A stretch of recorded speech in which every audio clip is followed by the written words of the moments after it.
ભારતીય કિસાન સંઘ એ રાષ્ટ્રહિત અને દેશપ્રેમને વરેલું અને ખેડૂતોના હિતને વરેલું એક ખૂબ જ સેવાભાવી સંગઠન છે. એ સંગઠન સાથે એમને રાજ્ય સરકાર સમક્ષ રજૂ કરેલા કેટલાક મુદ્દાઓ ઉપસ્થિત કર્યા હતા, જેની ચર્ચા 30/12/25ના રોજ માનનીય મંત્રી શ્રી જીતુભાઈ વાઘાણી, માનનીય મંત્રી શ્રી અર્જુન મોઢવાડિયા તેમજ ઉર્જા મંત્રી તરીકે મારી હાજરીમાં એની વિશદ છણાવટ થઈ હતી. અને એ છણાવટ પછી 7/1/26ના રોજ નાણામંત્રી શ્રી કનુભાઈ દેસાઈ તેમજ મારી હાજરીમાં પણ આ મુદ્દાઓની ચર્ચા કરવામાં આવી હતી.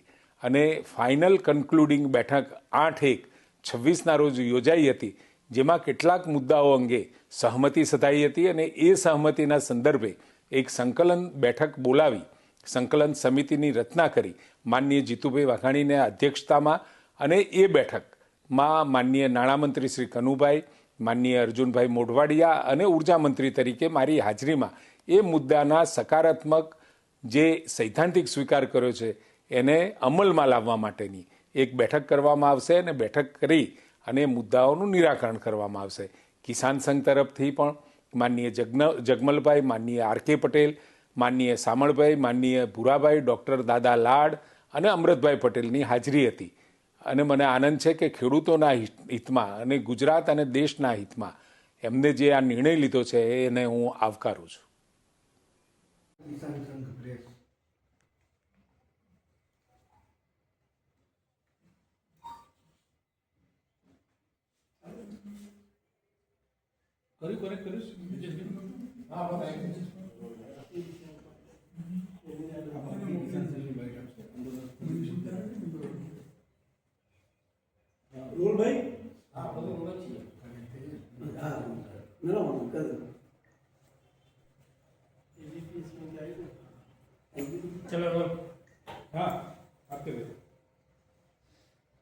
ખેડૂતોને વિવિધ નડતા પ્રશ્નોને લઈ 20/12/2025ના રોજ ભારતીય કિસાન સંઘની બૃહદ કારોબારી વિશેષ બેઠક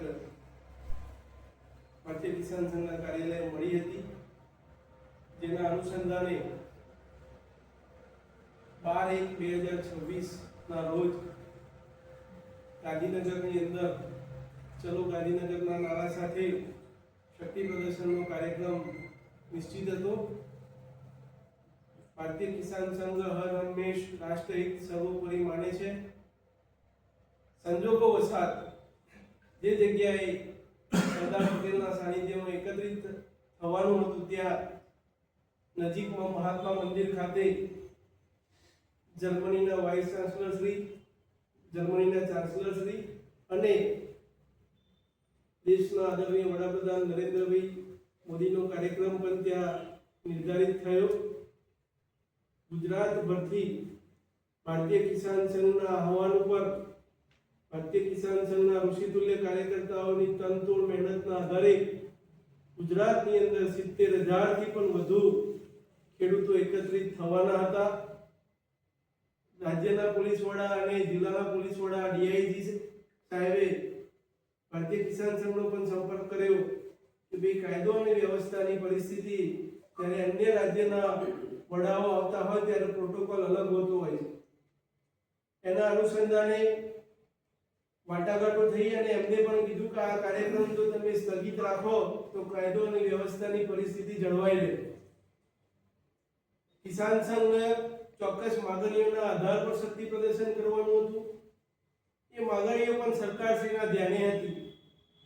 સરકારશ્રીએ પણ અવારનવાર વાટાઘાટો કરવાનો પ્રયત્ન કર્યો. રાજ્યના કૃષિ મંત્રીશ્રી સાથે પણ બેઠક થઈ, વન મંત્રીશ્રી સાથે પણ બેઠક થઈ અને ઉર્જા મંત્રીશ્રી સાથે પણ બેઠક થઈ. પરિણામ સ્વરૂપે ગઈકાલે પણ અમે જ્યારે સ્થળની મુલાકાતે ગયા ત્યારે સ્થળની ચકાસણી કરતો જ્યારે વડાપ્રધાનશ્રીનો જે રૂટ છે, જર્મનીના વાઇસ ચાન્સલરશ્રીનો રૂટ છે, એ રૂટ પણ એ જ હતો. પરિણામે વ્યવસ્થાઓની દ્રષ્ટિએ, સુરક્ષાની દ્રષ્ટિએ પણ અડચણો ઊભી થાય એવી પરિસ્થિતિ હતી. ગત રાત્રે પણ રાજ્યના મુખ્યમંત્રીશ્રી સાથે વાટાઘાટો થઈ, જેના પરિણામ સ્વરૂપે સરકાર દ્વારા 12 માંગણીઓનો સ્વીકાર કરવામાં આવ્યો અને આગામી સમયની અંદર ભારતીય કિસાન સંઘ અને સરકારના મંત્રીશ્રીઓની નિયમિત બેઠકની પણ વાત થઈ. 12 મુદ્દાઓનો જે સ્વીકાર કરવામાં આવ્યો એના ભાગરૂપે અત્યારે ભારતીય કિસાન સંઘનો જે શક્તિ પ્રદર્શનનો કાર્યક્રમ હતો એ હાલ પૂરતો સ્થગિત રાખીએ છીએ. ભારતીય કિસાન સંઘ, આપ એનો ઇતિહાસ જાણો છો એ પ્રમાણે આંદોલન પણ એના કાર્યક્રમનો એક ભાગ હોતો હોય છે.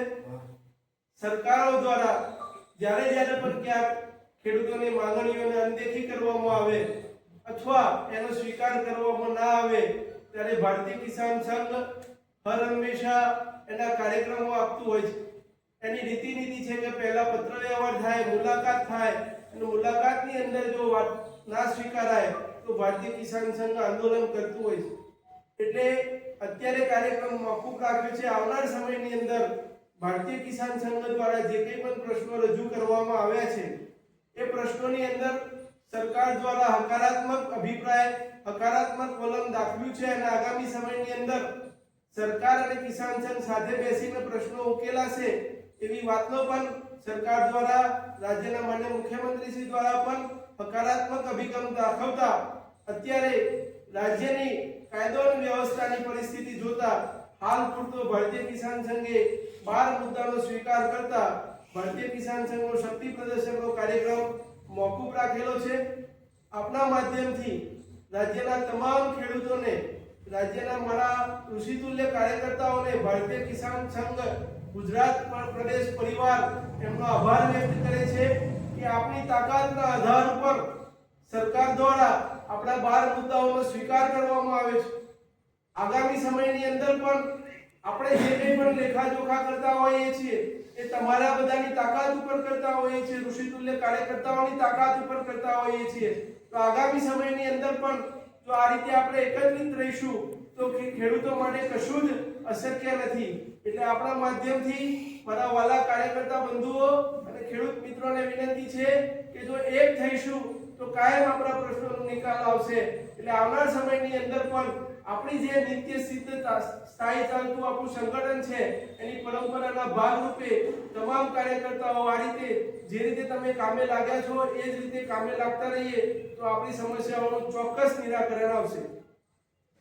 કઈ કઈ જે 12 માંગણીઓ છે એ પૈકીની મુખ્ય માંગણીઓ કઈ કઈ સ્વીકાર કરવાનો દાવો કર્યો? ભારતીય કિસાન સંઘ નીચેથી જે માંગણીઓ આવતું હોય એને વાચા આપતું હોય છે. એટલે ગુજરાતની અંદર જે આડી લીટીના વારસદારોને સ્ટેમ્પ ડ્યુટી ભરવી પડતી હતી, કાકા ભત્રીજાની વચ્ચે પણ જ્યારે જમીનોની આપ-લે થાય એની અંદર, મિલકતોની આપ-લે થાય એની અંદર સ્ટેમ્પ ડ્યુટીની માતબર રકમ ભરવી પડતી હતી. સુખી પરિવારો તો સ્ટેમ્પ ડ્યુટી ભરી દેતા હતા, પરંતુ નાની નાની જ્ઞાતિના લોકો અથવા મધ્યમ પરિવારો આ રીતે ભરી નહોતા શકતા.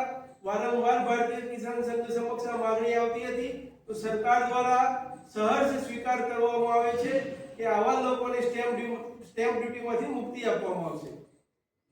બાકીની બાબત હતી ગૌચરની અંદર પણ ક્યાંક ના ક્યાંક દબાણો થઈ ગયા છે તો ગૌચરોના દબાણો મુક્ત કરાવી અને એને ડેવલપમેન્ટ કરી અને જે પશુધન છે એને કેવી રીતે સાચવી શકાય એ દિશા બાબતનો પણ સરકાર દ્વારા સ્વીકાર કરવામાં આવે છે.